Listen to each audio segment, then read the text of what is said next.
Georgia is not well represented on here, but if you go to the Georgia Vault, you'll see a lot of historic newspapers in the Georgia Vault.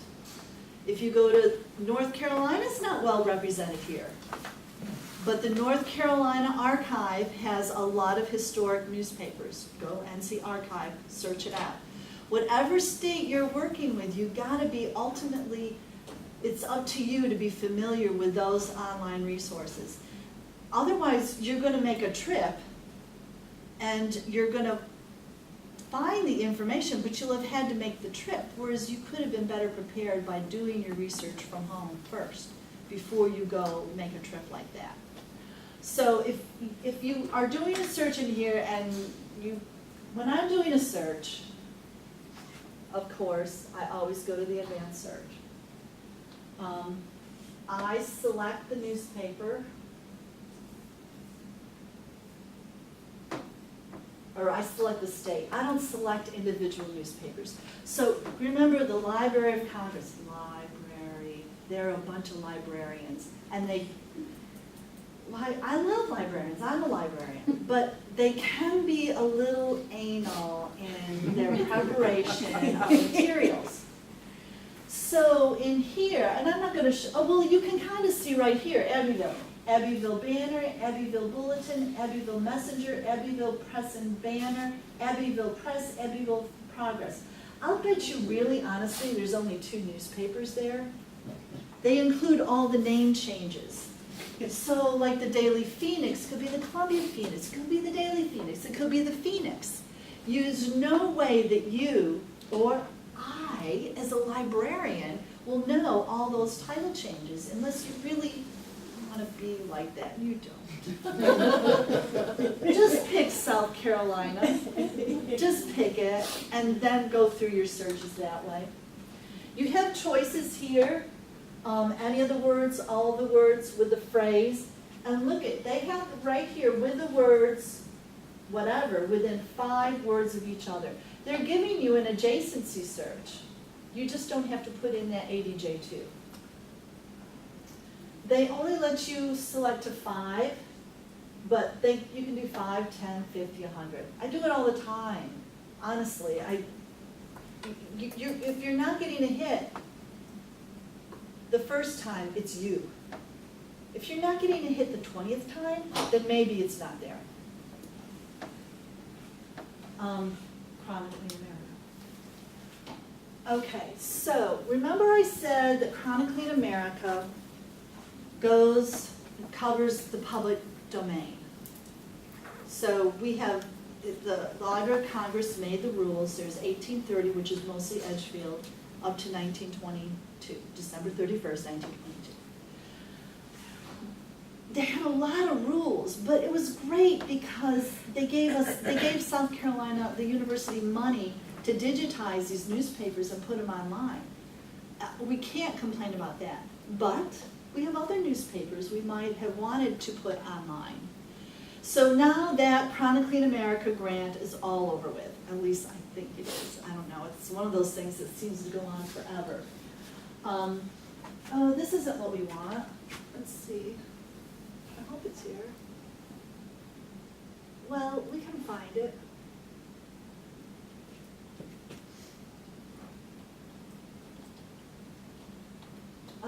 If Google was a man, I'd marry him.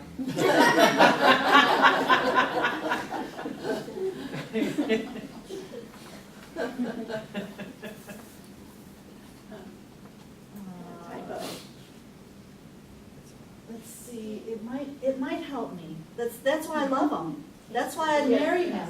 Because he doesn't yell at me if I make a mistake. Okay, so once the Chronicling America program was over, USC was like, this works, we like it. It's, I think maybe the state library helps them with this project now. I can't remember. Are you a partner? We have it on our databases. I don't know if you contributed it. They have, like, at one time they had a board and, you know, a bunch of us went and had coffee and donuts and talked about newspapers. It was a great board. So now they're working to extend the coverage of that database, of the Chronicling America. But what they've done is created their own database called Historic Newspapers of South Carolina. We can see here recently added, which this is recent, oh yeah, for 2018, I had not seen this. Darlington Papers, in February, Newberry Papers. The big paper for us was the Palmetto Leader, which covers 1925 to 1950 something. That was Columbia's African American newspaper, and we had it on microfilm, but it was completely unsearchable unless you went through the 6 reels of microfilm, which I've done 6 times. So the Palmetto Leader and the Lighthouse Informer are mid-20th century African American newspapers, which were very important to our African American genealogists, and we are very excited to have those digitized and available here on Historic Newspapers of South Carolina. And let's see, I do have the, oh, here it is. Yes, and so I have the links here written out. I didn't just make a hot link, I made sure I spelled out the links so that you can go into those. Georgetown also has their own newspaper collection. I thought at one time that was going to be harvested into South Carolina memory, but it's not been harvested as of yet. So, I see the Georgetown Planet. That's in Chronicling America and here. What Kate Ward is the person who does this. She's trying to bring in all those Chronicling America newspapers also. She's going to harvest them eventually into here. So we have one site. We don't have to go to Chronicling America and here. Right now, you better go to Chronicling America and here. Okay, so that is Historic Newspapers of South Carolina. Newsbank, well, we've already talked about that. So I left it on newspapers, but we're not going to talk anymore about it. Okay, institutions. The one mistake, well, I think genealogists make many mistakes, but the one I really think is crucial is they never check their public library websites. These are, my public library, I'm from Rochester, New York, and my public library, Monroe County, is awesome. They digitize stuff, they got it on that Roots web, it's great, and I go up there and I check their stuff all the time.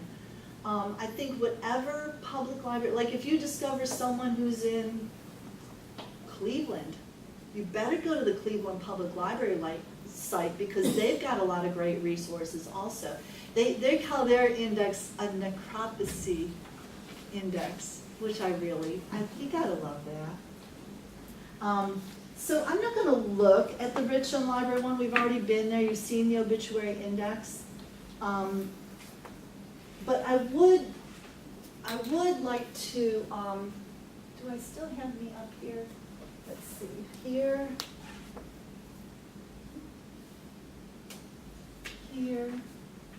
I would like to say that you also have to check digital collections. For us, I really, really love all of my genealogists at the library because, okay, we have a lot of great collections. We've recently gotten the State Newspaper Photo Archive. We have postcards. We have yearbooks for the Columbia High Schools. But one of our top sites is indexes of local history and genealogy. You couldn't have a worse, more boring name. But people like it because we keep trying to create content and put it up. This is an index to the 1868 voter registration for Richland County. The WPA listed the tombstone inscriptions. Yes, we really should do the inscriptions, but it's a kind of a monumental task that I'm not ready to handle. Index to affidavits to prove marriages prior to June 30th, 1911. One of our staff went out to the archives, they got a new collection, they found some of these affidavits to Richland County marriages. Remember, marriages started in the state in 1911. So, I think digital collections are really important. I have SC Memory on there. I don't know if y'all are familiar with that, but that's a statewide digital collection. I think you better go on there and see what resources are there that you could use in terms of collections.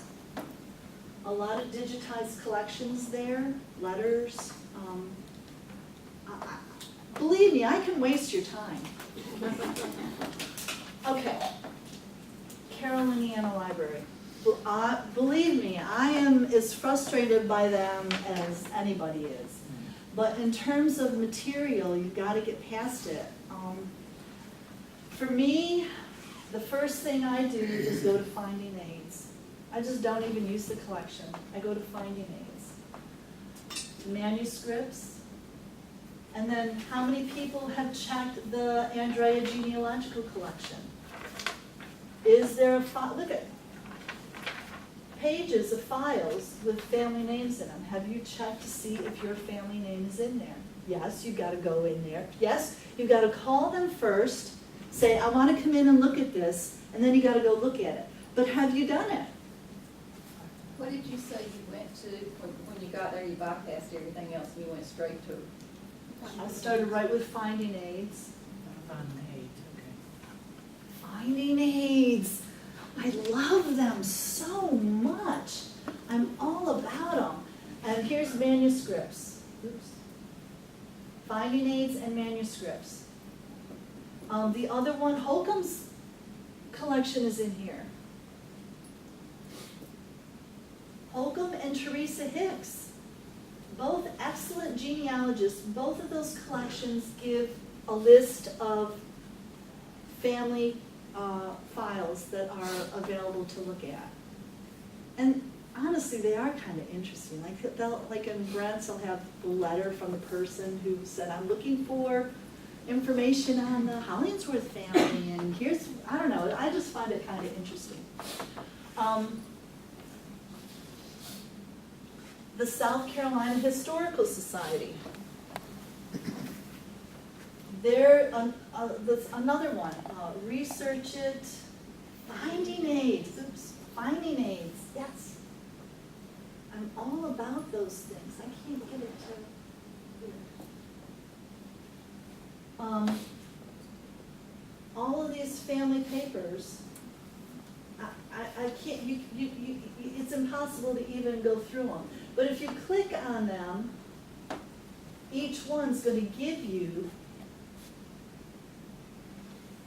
more information about that family and whether you think, once you read this, you're going to know if you want to look at it or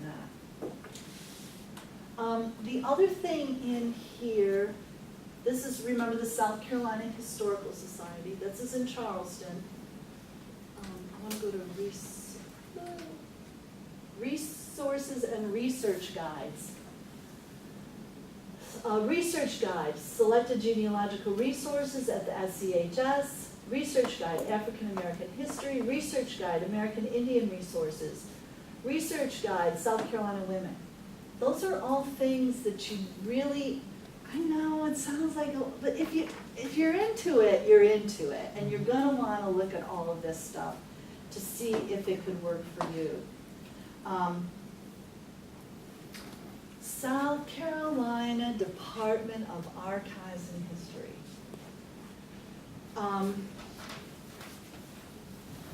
So, yeah, this is a really great site to use. And I think a lot of people are using it. I'm hoping that it's mostly people who are not from South Carolina who are not using it. Anyways, I'm going to click into Research and Genealogy.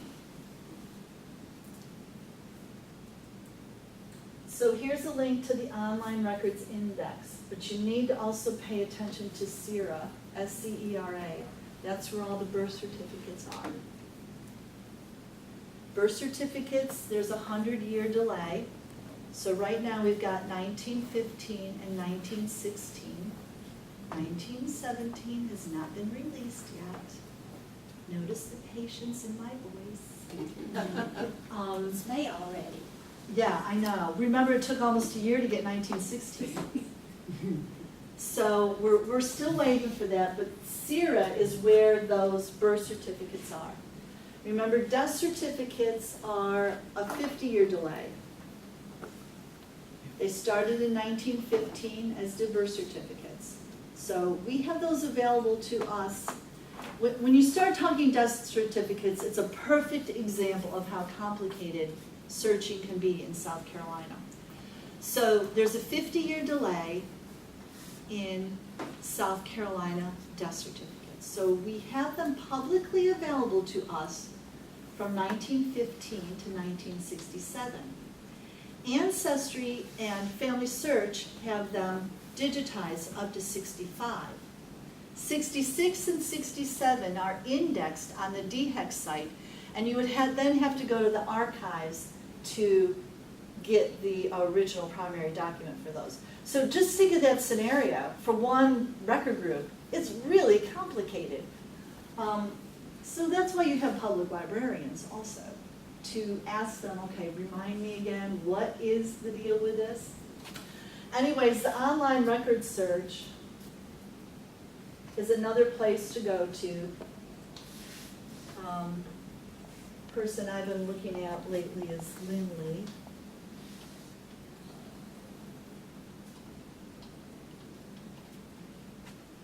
Yep, that's the one I want, I hope. Search. There is an advanced search in here, and I do use the advanced search a lot. So here's your list. Here's your record groups right here.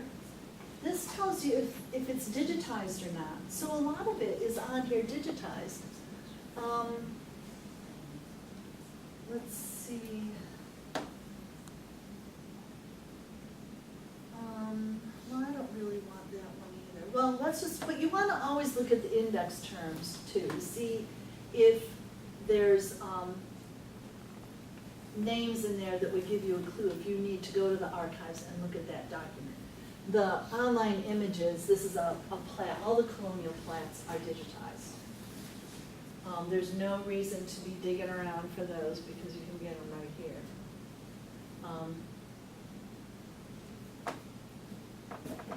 South Carolina Department, oh, I did want to, so a lot of people contact me and they say,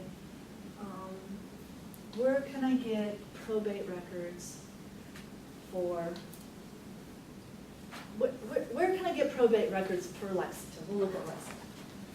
So this is another complicated thing, but I think it's important to know. Summary guide.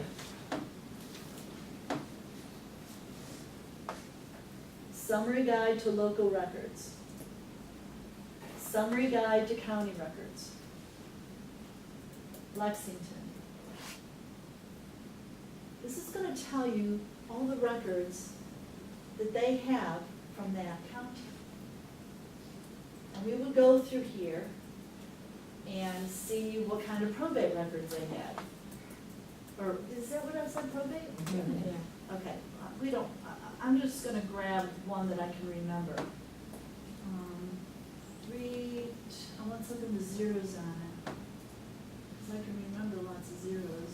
How about this one? L32033. 32033. L. This, here it's clerk of court. 32033. Now we're going to go back to the catalog. I'm going to put quote L space 32033 quote. Now we're going to, this is Confederate pension papers. Now we're going to have their finding aid that's going to give you more information about that. So you've got to go to the summary guide to local records, and then you've got to get that record number. Put it in here in quotes, and don't forget the space. God forbid the space. And then do a search in the catalog, and that's going to give you more details about that record group. I think that's really, and that will give you, that will tell you what kind of probate or coroner's reports. That's what everybody's always asking me about, is coroner reports. That will tell you what the archive has. It doesn't exactly tell you what exists, but at least you have one place now where you've checked. Richland County coroner records are, I'm not even sure I understand that mess. Okay. Institutions, Richland, Department of Archives and History, Memory, Historical Society, okay. We talked about South Carolina death certificates, birth certificates. We didn't talk about marriages, but not very many counties have their marriages online.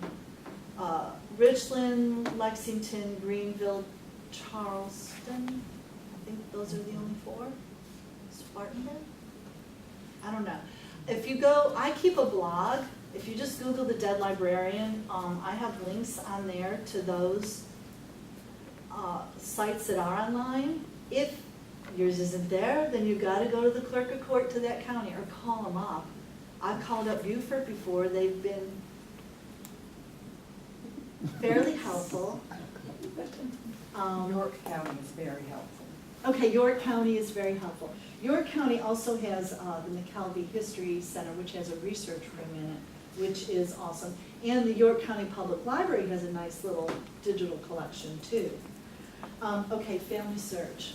This is important. You must get an account on Family Search in order to search it. Used to be you could just go on there, but not anymore. If you want free materials, this is the place to go.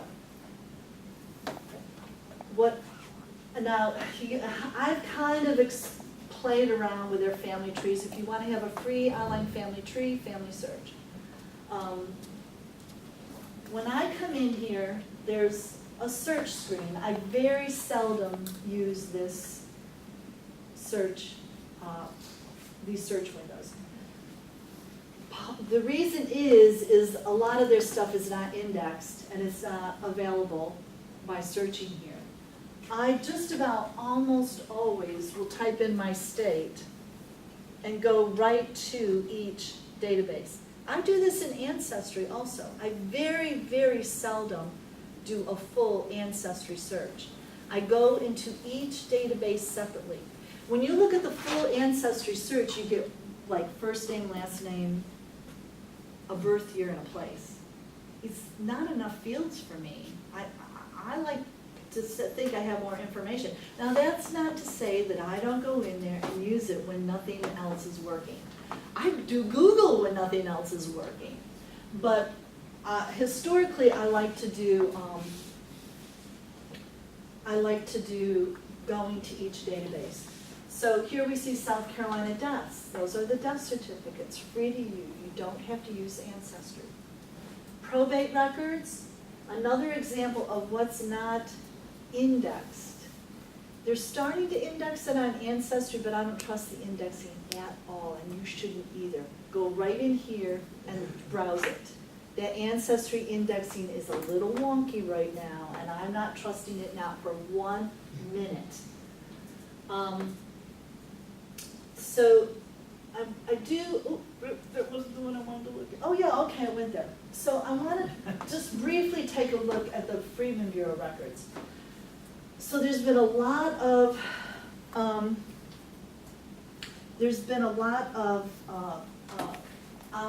commercials about this, Family Search wanting help indexing it. So the Freedmen Bureau records are, remember the Army was created this after the Civil War to help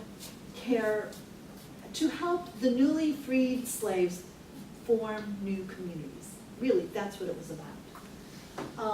But I don't want you, it's not just slave, emancipated people records. White people were in South Carolina then also.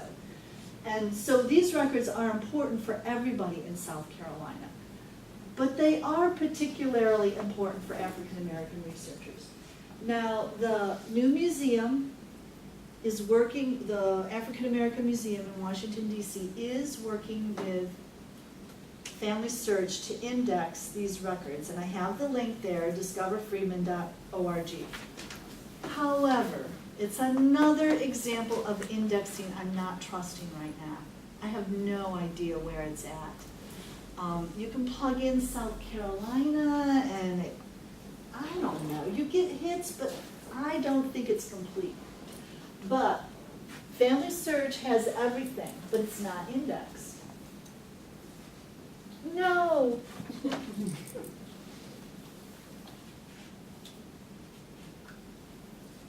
See, you must have an account. In some cases, there are different levels of access. They'll say, oh, you've got to go to a family history affiliate to look at those records. So we're an affiliate. Is Lexington an affiliate? Okay, so we're an affiliate. I'm not sure what other public libraries are. But there is a family history center in Lexington, isn't there? It's in West Palm. Yes, okay, in West Holly Palm. Rush is there on Sunset. Yes, that's right, yes. So they do have one over there. There's one over here at Fort Jackson, but the hours are pretty wonky there. So some records you must go to the center. Some records you can go to the affiliate. But I think most of everything you can do from home. So here's all the Freedmen Bureau records. Be intimidated, because it is a little crazy. If we look at, I'm more familiar with the Richland district. So labor contracts, those are the records. This is where your emancipated people are making a contract with most likely their former slave owner. So now you've got the white slave owner making the contract, and you've got the emancipated people. And now, see, there's 500, almost 550 pages. Sorry, but I think you need to go through every one. I'm sorry.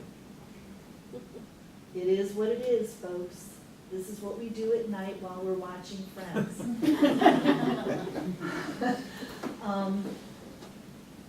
Some of this, I'm just not sure that it's on that. So here's a list of slaves that were owned by newly emancipated people that were most likely slaves to the Addams family. Now all of a sudden, now you're like, okay. And remember, African Americans, a lot of times, that name, like Shadrach, it's going to show up right on through time. You're going to see it, and you're going to say, well, there's a Shadrach. Addams, maybe. I'm going to go maybe look at some of the family records for the Addams family at the Carroll, Indiana, and see what I can find. Now, that's another problem is that a lot of those papers are still in the family hands. So there ain't nothing you can do about it. Yeah, because we don't know what's there. We have no finding aid. It's pretty much impossible to tell. So Family Search, I think, really important for those probate files, South Carolina death certificates, and the Freedmen Bureau records. So online book resources, and I do want to make time for people to ask questions. So HathiTrust and Internet Archive, honestly, the amount of material on those sites is endless. They even have census records on there. If you can't get into Heritage Quest, I'd go on to Internet Archive and start looking through, browse through those census records. They're right on there. South Carolina State Library, I know y'all are not checking that. Because you need to look, the World War I South Carolina roster is on there. No reason to come see me anymore. The roster is on there, and it's alphabetical. Two-volume thing? Yeah, we have it too, but in A, it's frail. Is yours frail? Yes. There's 2 volumes because there's a colored volume and a white volume. You know, I always say, like, segregation in some ways today is a lemonade because it's easy. if we're looking for a black Adams, then we look in the colored book. If we're looking for a white Adams, we look in the white book. Same with the city directories in Columbia. They are segregated up through 1951, 2, 3, something like that. So if we're looking for a black Adams, we look in the color department. If we're looking for a white Adams, we look in the white department. And that's important to remember if you're looking in those Heritage Quest city directories, if you're looking in the white department or the color department. But yeah, and South Carolina, oh, I have a typo, sorry. The school directories are on there. So we have all of the school directories for South Carolina. So if you have teachers in the family or principals, or you need to know more information about a particular school, those are two really valuable resources to have in your go-to itinerary for South Carolina. What did you say that was? That's the South Carolina State Library. Okay. There you are. Let's see, they're right here. Oh, yes. third one over? If you're looking to get a library card, you want to go to Programs and Services. This is for the South Carolina State Library. Right there, get a card. You can do it online. You don't even have to come to the library.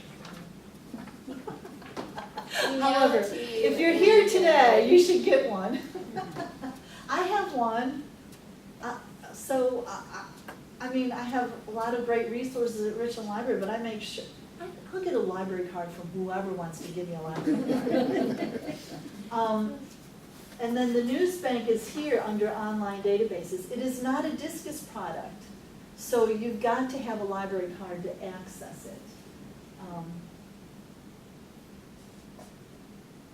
Yep, right there is where it is. So, and then the digital collection, what do you think, Curtis? Is it under online resources? Oh, no, Go there it down, is. yeah.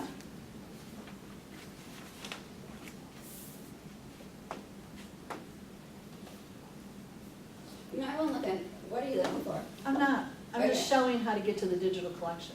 Because the state the state documents are right below it, right below the. I think World War I is in the book collection. Oh, okay, got it. And I think, honestly, usually what I do is just do Google South Carolina